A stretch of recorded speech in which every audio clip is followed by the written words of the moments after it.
और उसके प्रभाव।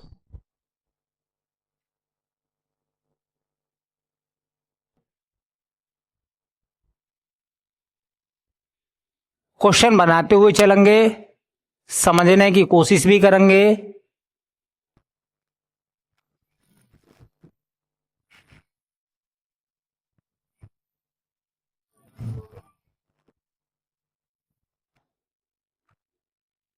देखो, पहला सवाल यह है, बिल्कुल सिंपल तरीके से, कि जो विमुद्रीकरण होता है उसे और क्या कहते हैं। हमारा टॉपिक है विमुद्रीकरण।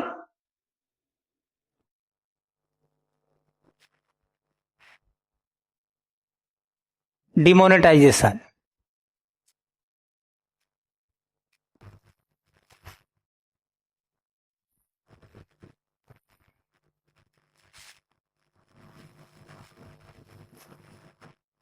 डिमोनेटाइजेशन, विमुद्रीकरण।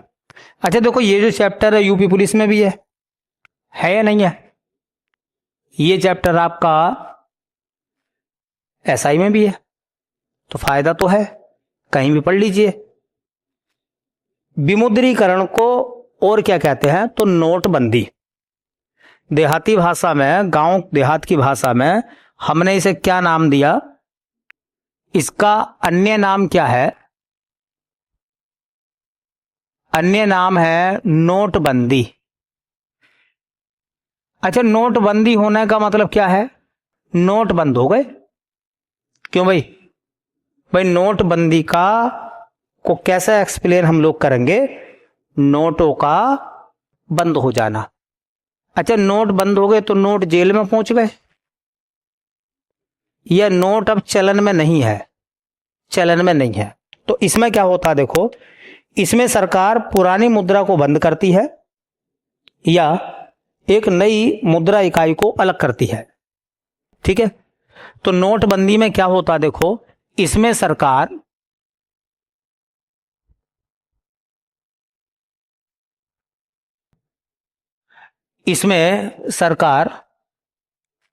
मुद्रा को बंद करती है।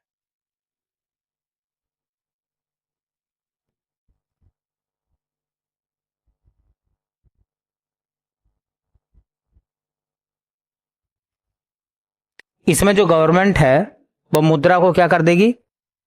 बंद कर देगी। बंद करने का सीधा सा मतलब है चलन से बाहर कर देगी। अब वो नोट लीगल टेंडर नहीं माने जाएंगे अगर वो सरकार ने बंद कर दिए हैं तो। चलिए, विमुद्रीकरण में होता क्या, देखिए, विमुद्रीकरण के दौरान मुद्रा अपना अंकित मूल्य खो देती है।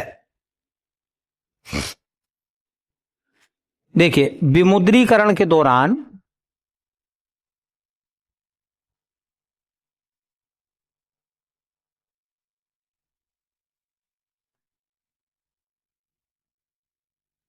मुद्रा अपना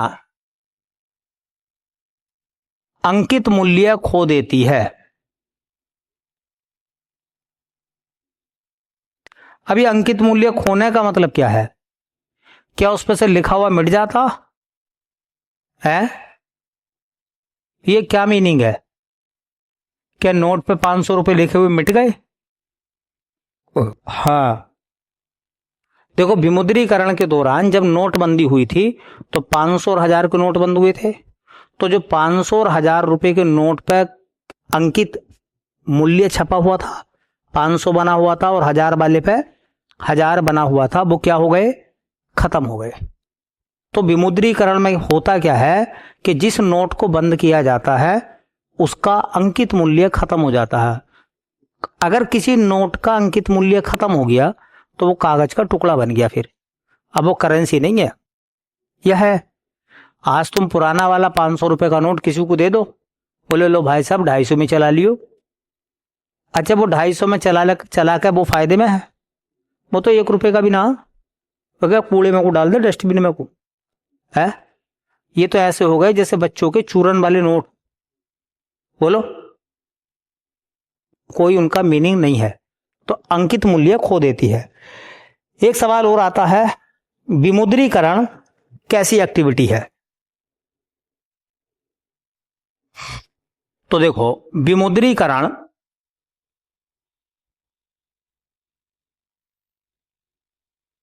एक आर्थिक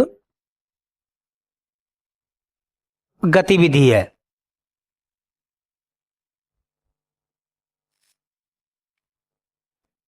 विमुद्रीकरण क्या है? एक आर्थिक गतिविधि है।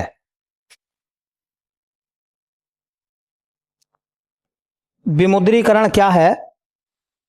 तो विमुद्रीकरण जो है वो एक इकोनॉमिक एक्टिविटी है। ठीक है। विमुद्रीकरण क्यों किया जाता है? सरकार डिमोनेटाइजेशन क्यों करती है? तो काले धन पर अंकुश लगाने के लिए विमुद्रीकरण किया जाता है। तो देखो, विमुद्रीकरण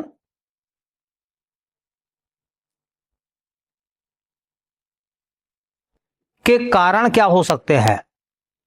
विमुद्रीकरण मतलब नोटबंदी। नोटबंदी के कारण क्या हो सकते हैं? एक तो काले धन पर अंकुश लगाना। काले धन का मतलब है ब्लैक मनी।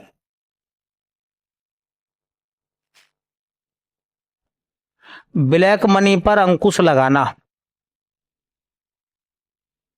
अब ये ब्लैक मनी कौन सी है? ये ब्लैक मनी वो है जो लोगों ने अवैध तरीके से कमाई है। जैसे किसी ने रिश्वत ले ली 10 लाख रुपए की, तो वो रिश्वत क्या चेक में लेगा? चेक में लेगा तो व्हाइट मनी हो जाएगी। वो तो कैश में लेगा। अच्छा, कैश में लेगा तो 2-2 रुपए के सिक्के लेगा या बड़े नोट लेगा? बड़े नोट लेगा ताकि कम जगह घेरे। ठीक है। अच्छा, उस पैसे को लेकर क्या वो सरकार को बताएगा? नहीं बताएगा, टैक्स बचाएगा, तो ब्लैक मनी है। अच्छा, उस पैसे का क्या होगा? उपयोग होगा या दुरुपयोग होगा? दुरुपयोग होगा। ब्लैक मनी का हमेशा दुरुपयोग होता है, याद रखना। ठीक है। क्योंकि वैसा तो वो लीगल तरीके से आप चला नहीं सकते। ब्लैक को ब्लैक में चलाएंगे तो ब्लैक कामों में चलेगी, फिर वो अपराधों में चलेगी। किसी को दे दिए, ले ले 5 लाख रुपए, तो गोली मारिए उसके शाम तक। ठीक है।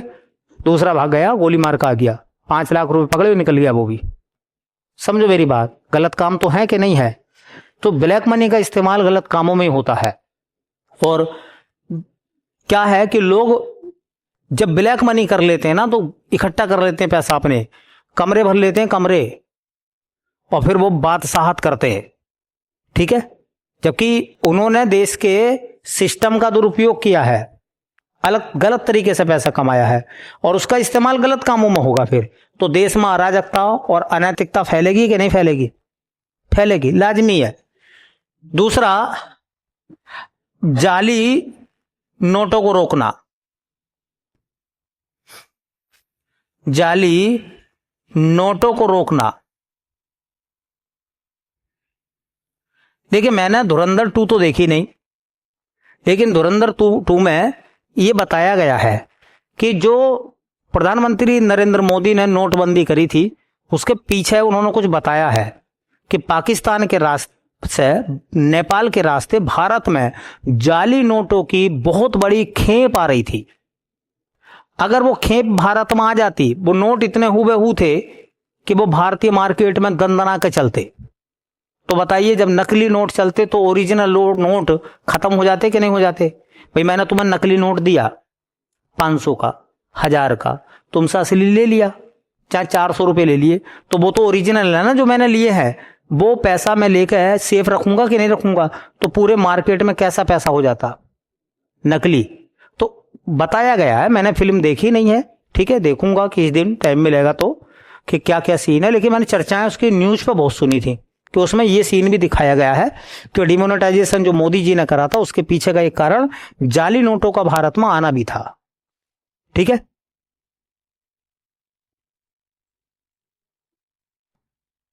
देखिए जी, मैंने ना तो भैया जाली नोट छापे हैं, ना मुझे जाली नोट का पता है। जाली note same to same copy होती है, बिल्कुल सेम होगी, लेकिन नंबरिंग का फर्क होता है। क्योंकि आरबीआई नंबर डाल के देता हर नोट पे। आरबीआई के नंबर है नोट पे, नहीं है? वो नंबर आपको कुछ अलग मिलेंगे। लेकिन वो तो आरबीआई को पता है ना कि हमने किस किस श्रृंखला में किस किस टाइप के नोट जो है वो चलाए हैं। वो आम आदमी को तो पहचान नहीं होती ना। ठीक है, तो कुछ कहीं ना कुछ फर्क तो रह जाता, ओरिजिनल और डुप्लीकेट में कहीं तो फर्क होगा। ठीक है, लेकिन आम आदमी उसे नहीं पहचान पाएगा। ठीक है, आम आदमी की पहचान से परे होते हैं। हल्का कलर भी सेम मिलेगा, साइन भी ऐसे ही मिलेंगे। तो अब तभी तो रोका गया कि अगर नहीं रोकते तो वो जाली नोट आ जाते, ओरिजिनल की जगह ले लेते। फिर तो देश के व्यापार को धक्का लगता कि नहीं लगता। ठीक है, चलिए अब सवाल यह है कि विमुद्रीकरण करने वाला दुनिया का पहला देश। देखिए, विमुद्रीकरण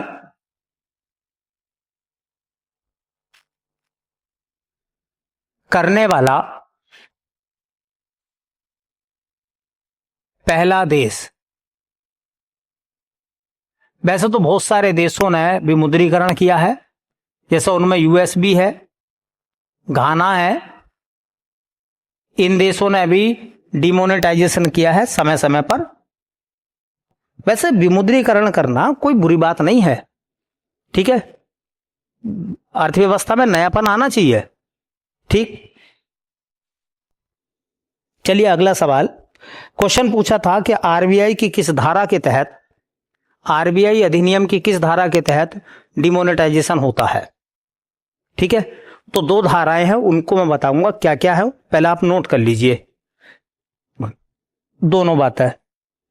देखिए, आरबीआई अधिनियम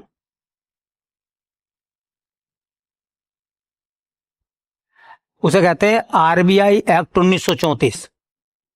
एक्ट तो 1934 में आया था ना, और आरबीआई 1935 में बना था। तो आरबीआई एक्ट 1934 की धारा 26(2) के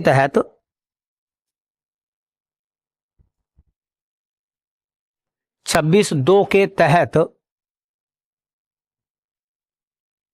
आरबीआई के केंद्रीय बोर्ड की सिफारिश पर आरबीआई के केंद्रीय बोर्ड की सिफारिश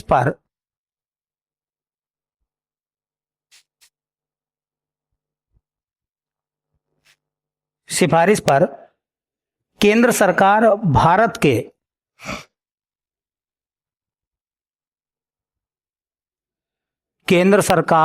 भारत के गजट में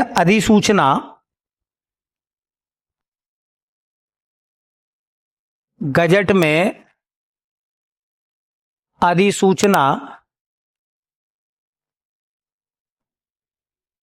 जारी करके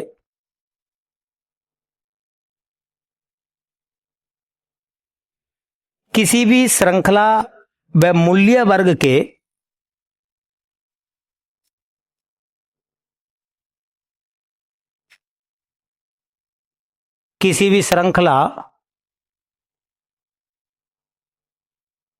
मूल्य वर्ग के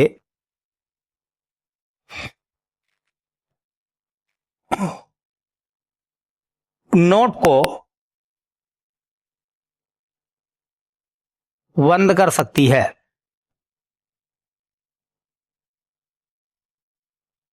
मतलब रोक सकती है।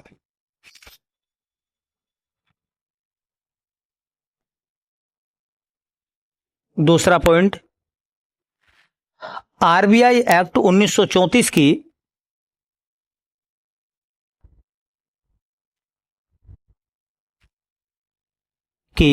धारा 24(2) के अनुसार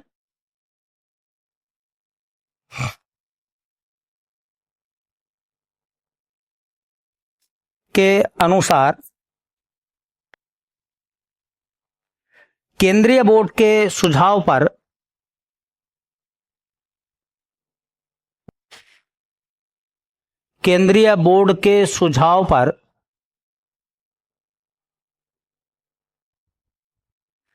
केंद्र सरकार किसी भी मूल्य वर्ग के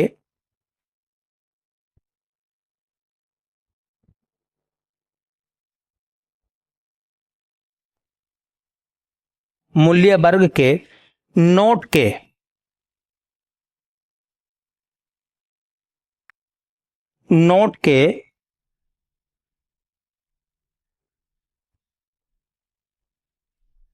जारी होने पर रोक लगा सकती है। ये दोनों बातें में थोड़ा सा फर्क है। पहला सवाल देखिए क्या बन सकता है यहां से। पहला सवाल ये बनता है कि नोटबंदी कौन करेगा, आरबीआई करेगा या भारत सरकार? नोटबंदी कौन कर सकता है, डिमोनेटाइजेशन कौन करेगा? डिमोनेटाइजेशन करेगी भारत सरकार या केंद्र सरकार? आरबीआई नहीं करता है। लेकिन आरबीआई एक्ट की किस धारा के तहत? तो आरबीआई एक्ट की धारा 26(2) के तहत नोटबंदी करने से पहले भारतीय रिजर्व बैंक आरबीआई का सेंट्रल बोर्ड इस बात के लिए सरकार से कहे कि नोटबंदी की जाए, तब सरकार नोटबंदी करेगी, अपनी मर्जी से नहीं करेगी। तो आरबीआई एक्ट की धारा 26(2) के तहत आरबीआई का सेंट्रल बोर्ड इस बात की सिफारिश करेगा, किससे? केंद्र सरकार से, कि ये नोट बंद कर दिए जाएं, तो सरकार नोट बंद करेगी। सरकार नोट बंद करेगी। सरकार नोट बंद करने से पहले इसकी सूचना गजट में जारी करेगी। तभी तो मोदी जी टीवी पाए रात में 8 बजे। तो गजट में इंफॉर्मेशन देने के बाद, देश के लोगों को संबोधन करने के बाद उन्होंने कहा था कि आज रात 12 बजे के बाद 1000 और 500 रुपए के नोट लीगल टेंडर नहीं रहेंगे, कोई नहीं चलाएगा। हम उनकी वैल्यू को जीरो कर रहे हैं, उनका अंकित मूल्य खत्म कर रहे हैं। तो अगर ये नोटबंदी आरबीआई करता तो डिक्लेरेशन आरबीआई के गवर्नर देते, घोषणा। लेकिन ये घोषणा करी किसने थी? मोदी जी ने। इसका मतलब क्या निकलता कि भारत सरकार नोट बंद करती है। तो पहला सवाल ये कि नोटबंदी कौन करेगा? भारत सरकार। किसकी सिफारिश पर करेगा? आरबीआई के केंद्रीय बोर्ड की सिफारिश पर। और किस धारा के तहत करेगा? आरबीआई एक्ट की धारा 26(2) के तहत। और इसकी सूचना कहां देगा? गजट में। ठीक है, लिखित रूप से। इसमें तो ये बात थी कि जो नोट चल रहे हैं, जैसे 1000 और 500 के चल रहे थे, उन्हें बंद किया गया। अगर कोई नोट रिलीज होने वाला है, आरबीआई उसे जारी करने वाली है, तो भी रोक लगा देगा। कौन? भारत सरकार उसे रोक लगाएगी। वो धारा कौन सी होगी? 24(2). जैसे मान लो 300 रुपए का नोट रिलीज करने की बात हुई, सरकार चाहती है कि 300 रुपए का नोट नहीं आना चाहिए, तो वो धारा 24(2) के साथ उसे रोक देगी। तो नोट जारी होने से पहले अगर रोका जाएगा तो 26(2), और चलते हुए नोट मार्केट में बंद करने हैं तो 26(2). ठीक है, दोनों में अंतर है, दोनों में अंतर है। चलिए, भारत में अब तक 3 बार विमुद्रीकरण हुआ है। थोड़ा सा ध्यान देंगे। डिमोनेटाइजेशन हम लोग देख रहे हैं। देखिए भैया, भारत में अब तक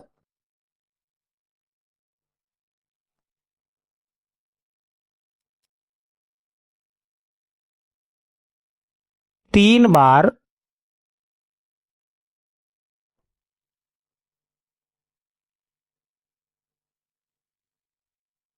विमुद्रीकरण हुआ है। अच्छा, इसे ऐसे कह सकते हैं कि भारत में अब तक 3 बार नोटबंदी हुई है। क्यों भाई? भारत में अब तक 3 बार नोटबंदी हुई है। कब कब हुई है उसको थोड़ा सा देखेंगे। प्रथम बार नोटबंदी, देखिए भारत की बात चल रही है, तो प्रथम बार विमुद्रीकरण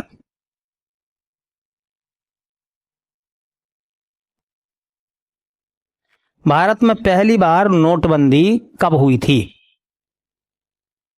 तो वो नोटबंदी हुई थी बेटा 1946 में। कब हुई थी? अब 1946 में हम आजाद थे क्या? तो क्या देश की सरकार शासन कर रही थी या अंग्रेज कर रहे थे? अंग्रेज कर रहे थे। और उस समय अंग्रेजों में सबसे बड़ा पद होता था वायसराय का। तो वायसराय कौन थे? लॉर्ड बेबेल। किस वायसराय के समय में पहली बार डिमोनेटाइजेशन हुआ था? तो वायसराय का नाम है लॉर्ड बेबेल। लॉर्ड बेबेल। अच्छा, जिस समय पहली बार भारत में डिमोनेटाइजेशन हुआ था, आरबीआई के गवर्नर कौन थे? पता किसी को? आरबीआई के गवर्नर थे सीडी देशमुख। क्या नाम था उनका? और पता है आजाद भारत में आरबीआई के पहले गवर्नर यही थे। जब भारत आजाद हुआ था 15 अगस्त 1947 को, तो आरबीआई के गवर्नर कौन थे? सीडी देशमुख। इन्हीं के जमाने में भारत में पहली बार डिमोनेटाइजेशन हुआ था और 1000 और 10,000 के नोट बंद किए गए थे। 10,000 का नोट भी चलता था उस समय पर। तो इस दौरान हुआ क्या था भैया? इस दौरान 1000 व 10,000 रुपए के नोट बंद किए गए।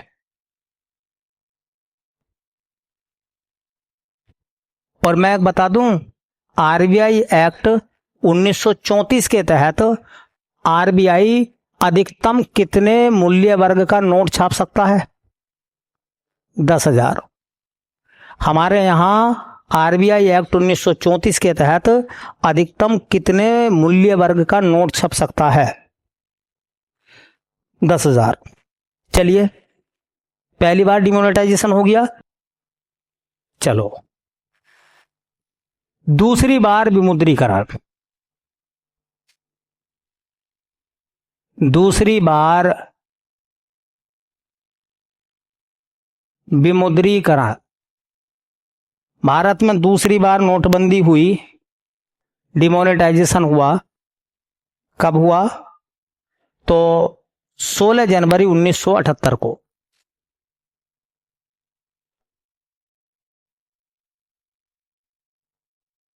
इस समय तो हम आजाद हो गए थे भैया, ठीक है।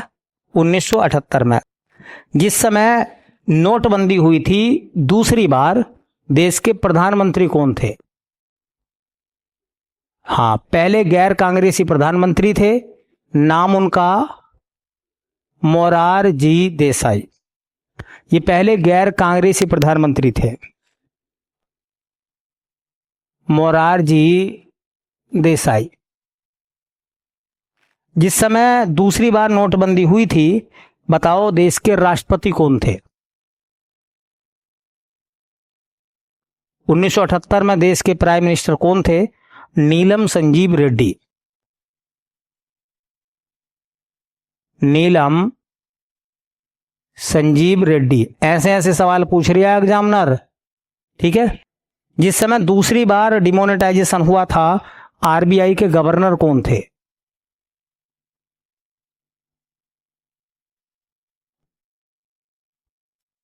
तो उनका नाम था आईजी पटेल।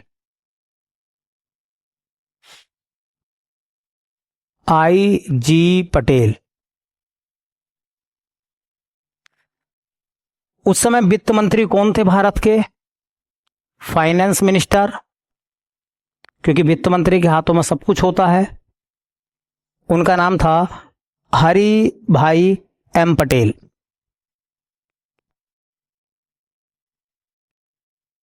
हरि भाई एम पटेल। ये नाम पूछ रहे आजकल, ध्यान रखना।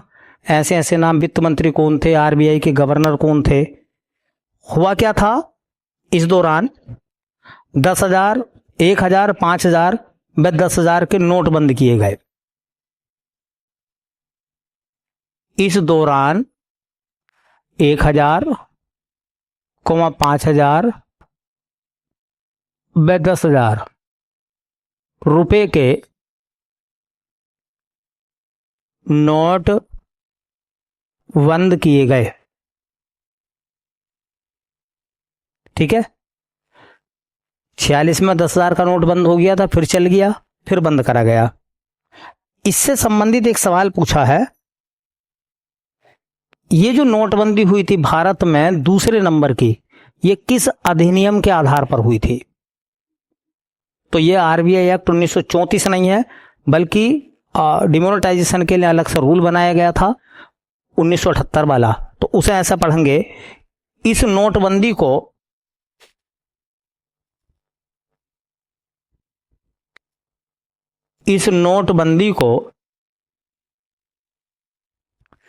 उच्च मूल्य वर्ग बैंक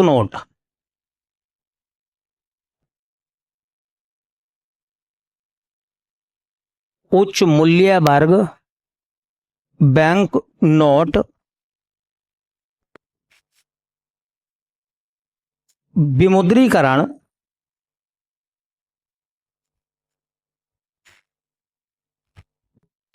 अधिनियम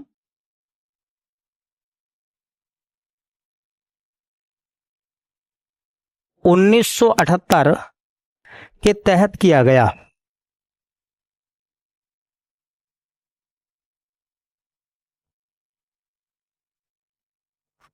ये जो डिमोनेटाइजेशन हुआ था, ये 1978 का एक्ट बना था, उस एक्ट के आधार पर डिमोनेटाइजेशन किया गया था।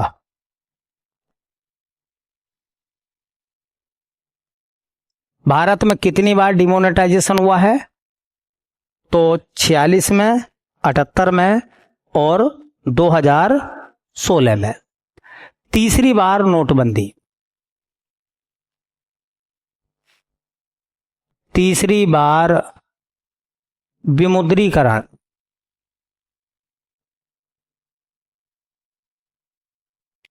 भारत में तीसरी बार विमुद्रीकरण कब हुआ?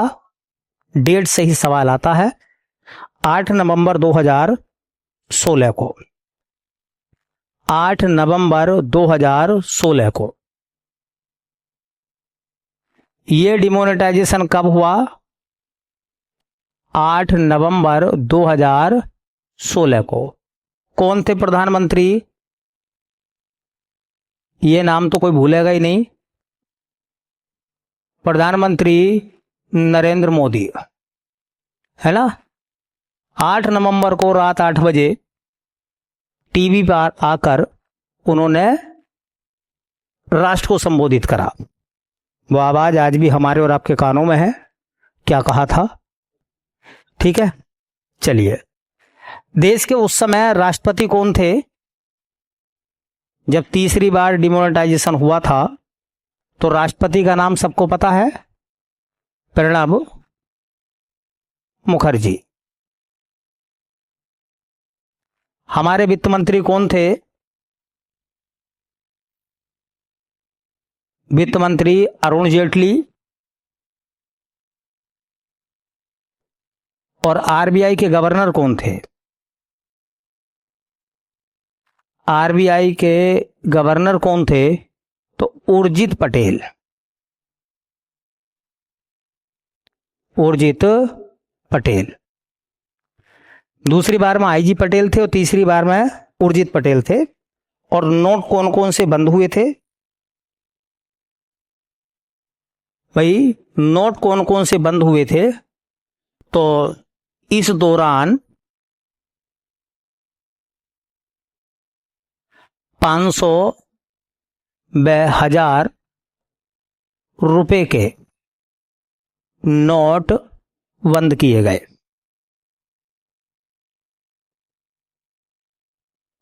एक सवाल पूछा, सवाल यह था कि भारत में जब जब नोटबंदी हुई है, क्यों हुई है? तो कारण मैंने बता दिया, जाली नोटों को रोकना और ब्लैक मनी को रोकना।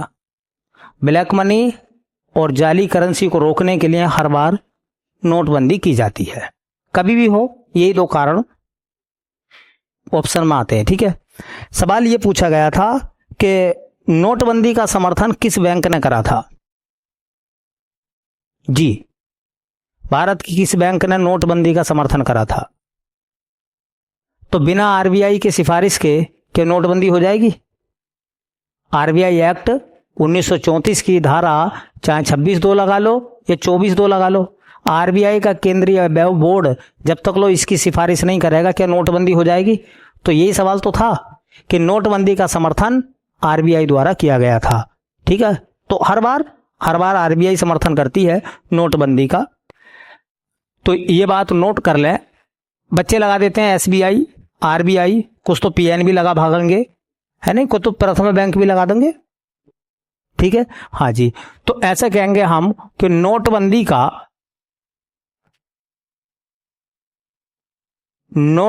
का समर्थन आरबीआई द्वारा किया गया।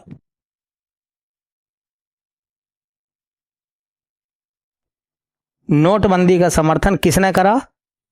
आरबीआई ने।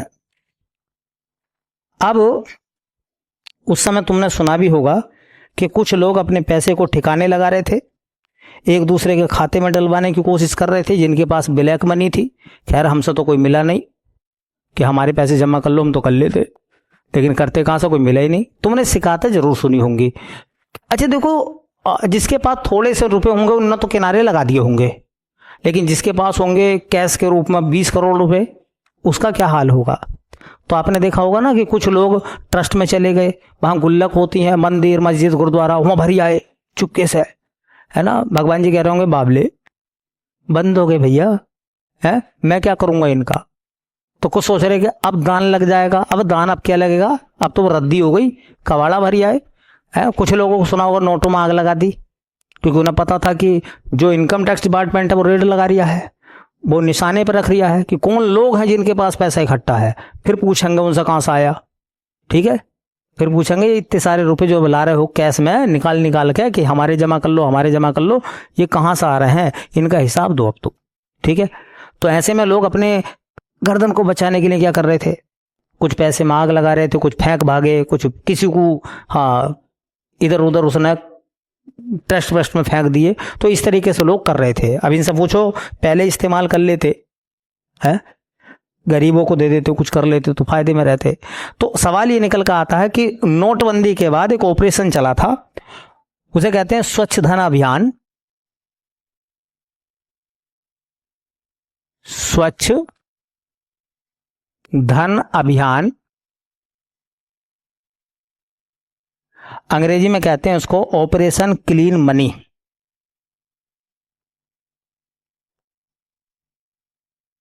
Operation clean money.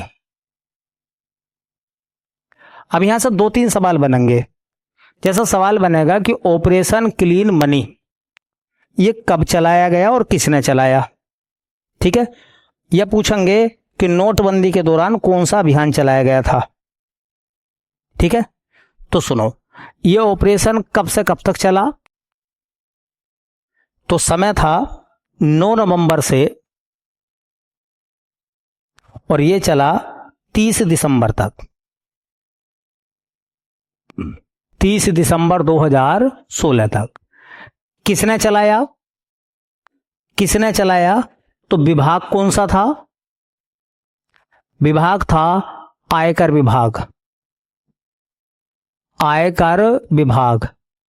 और आयकर विभाग का एक डिपार्टमेंट सुना होगा, सीबीडीटी, सुना है? सीबीडीटी का मतलब क्या होता है? Central board of direct tax, मतलब केंद्रीय बोर्ड है जो डायरेक्ट टैक्स की बात करता है। तो ये इस बात पर निगाह रखा हुआ था कि जो लोग बैंकों में पैसा जमा करेंगे बाई कैश, उन्हें दबोचेंगे हम और ये पूछेंगे अब बता ये पैसा कहां से ला रही है तू, कल तक तो ना था तुझ पे, आज ये पैसा कहां से आया। तो उसे कहते हैं ऑपरेशन क्लीन मनी। जो जवाब दे पाएगा, वेरीफाई करेगा कि साहब मैंने कल जमीन बेची थी और मेरे पास 10 लाख रुपए हैं, तो मैं कहीं तो जमा करूंगा। मोदी जी 8 बजे आकर गड़बड़ कर गए, अब उन्होंने दिया मुझे कैश, तो मैं क्या करूं, लिखित में, तो उसका पैसा जमा होगा कि नहीं होगा। लेकिन जो जवाब नहीं दे पाएगा उसके खिलाफ केस करेंगे फिर, ठीक है। चलिए एक सवाल और है, देखो यह है नोटबंदी के बाद नोटबंदी के बाद चलाया गया अभियान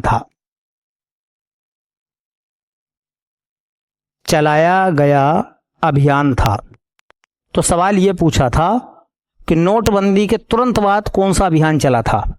ऑपरेशन क्लीन मनी। अच्छा बताओ, पुराने नोट बदलने की अंतिम तिथि क्या रखी गई थी? कब तक आप वैसे तो मार्केट में पैसे नहीं चलेंगे, यह 8 नवंबर को तय हो गया था, लेकिन तुम्हारे पास में 1000-500 रुपए के नोट घर में रखें, 2-4 तो फेंकोगे थोड़ी ना, आप बैंक में जमा करोगे। सरकार ने कही थी तो नोटों को, पुराने नोटों को बैंक में जमा करने की अंतिम तिथि क्या रखी गई थी? ये तिथि थी 30 दिसंबर। ठीक है, तो पुराने नोटों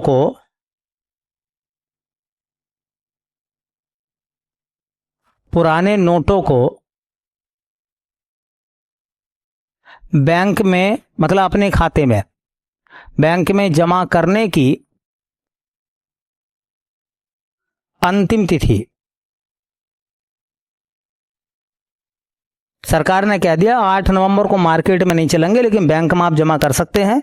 वो थी 30 दिसंबर 2016 और कहा इसके बाद कोई पैसा जमा नहीं होगा।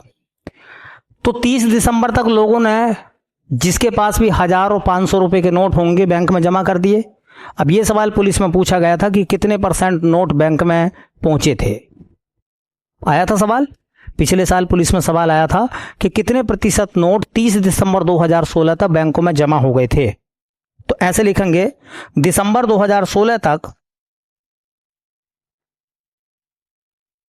98.96% नोट आरबीआई के पास वापस पहुंचे। कितने रह गए? बोलो, 1.4 या 1.04? तो 1.04% जो है वो आरबीआई के पास नोट वापस 1000 और 500 के नहीं पहुंच पाए। सड़ गए होंगे, गल गए होंगे, फट गए होंगे, कुछ तो हुआ होगा, कुछ ने दबा लिए होंगे, कुछ ने फेंक दिए होंगे। ये भी बहुत बड़ी रकम है, अरबों में पहुंचेगी, कई अरब रुपया नहीं पहुंच पाया। ठीक है, ये बात हो गई ऑपरेशन क्लीन मनी की। यहां से भी सवाल पूछे जाते हैं। अब कुछ लोगों ने केस करा, बहुत पीआईएल जानते हैं ना, पीआईएल लगाई, केस लगाया। कहां पर? सुप्रीम कोर्ट में। और कहा कि मोदी जी ने जो नोटबंदी करी है ये गलत है और इसका क्या करा जाए, इसकी जांच हो, कोर्ट फैसला करे। तो सुप्रीम कोर्ट ने इस पर फैसला दिया 2023 में। ठीक है, सुन लो, जनवरी 2023 में सुप्रीम कोर्ट ने,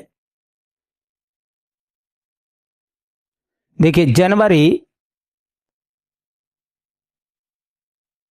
2023 में सुप्रीम कोर्ट ने विमुद्रीकरण के फैसले को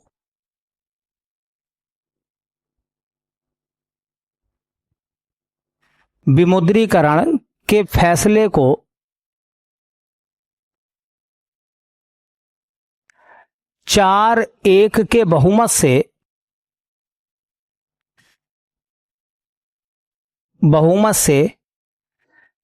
सही ठहराया।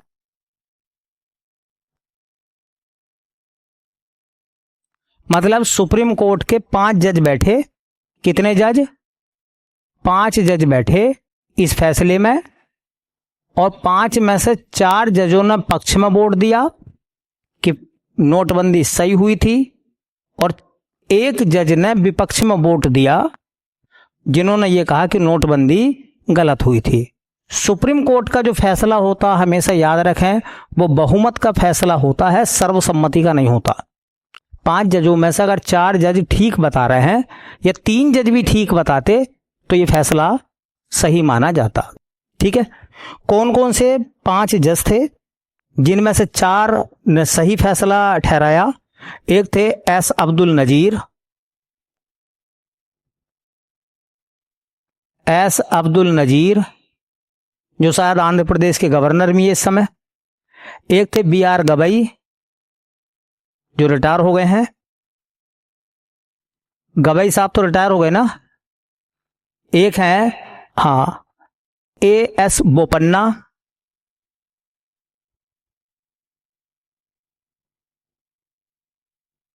और एक है बी रामा सुब्रमण्यम।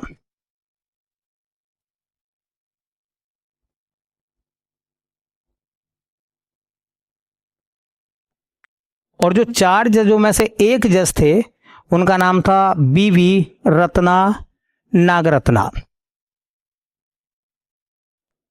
उन्होंने कहा कि नोटबंदी जो सरकार ने की है वो गलत है। कुल मिलाकर सुप्रीम कोर्ट की मोहर लग गई, और मोहर इस बात को लेकर लग गई कि जो फैसला सरकार ने लिया था वो ओके था। ठीक है, अब एक बार सवाल पूछा कि नोटबंदी के तुरंत बाद कौन सा नोट आया था। एक पॉइंट ये भी नोट करेंगे,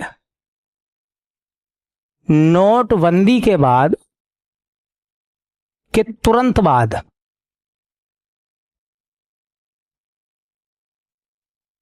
जारी नोट,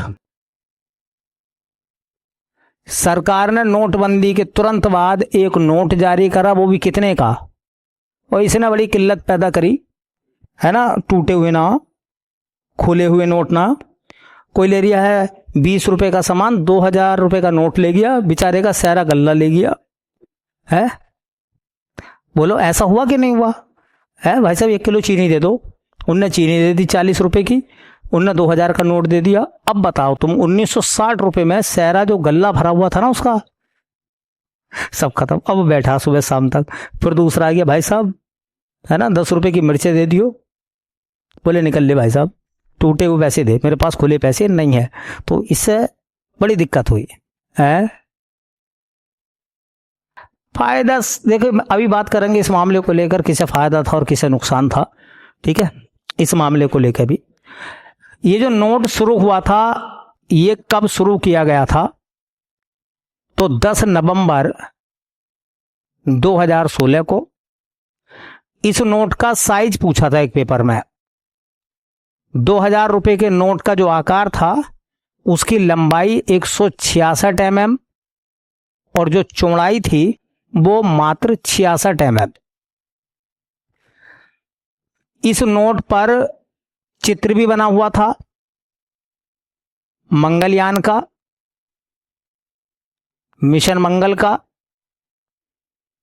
देखो, इस नोट को बंद करने की घोषणा कब हुई थी?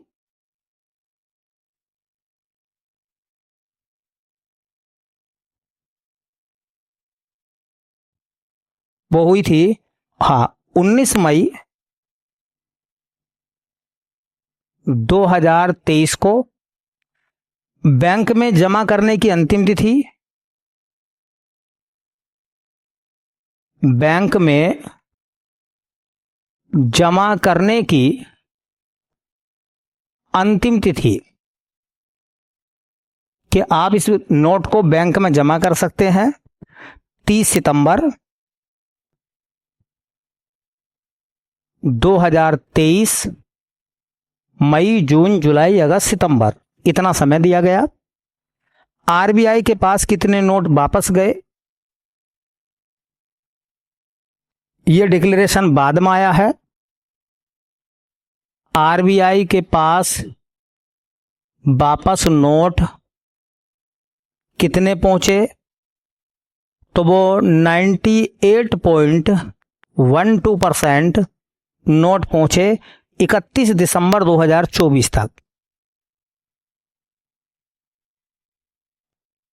ठीक है, शेष नोट कितने रह गए?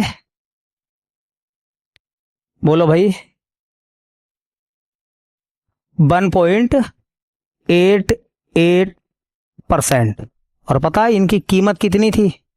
इनकी कीमत थी 6,691 करोड़ रुपए। समझिए, ये 1.88% की कीमत है जो नहीं पहुंचे। 6691 करोड़ रुपए 2000 के आरबीआई के पास नहीं पहुंच पाए। ठीक है, तो ये अपना पूरा टॉपिक हो गया किससे संबंधित, नोटबंदी का।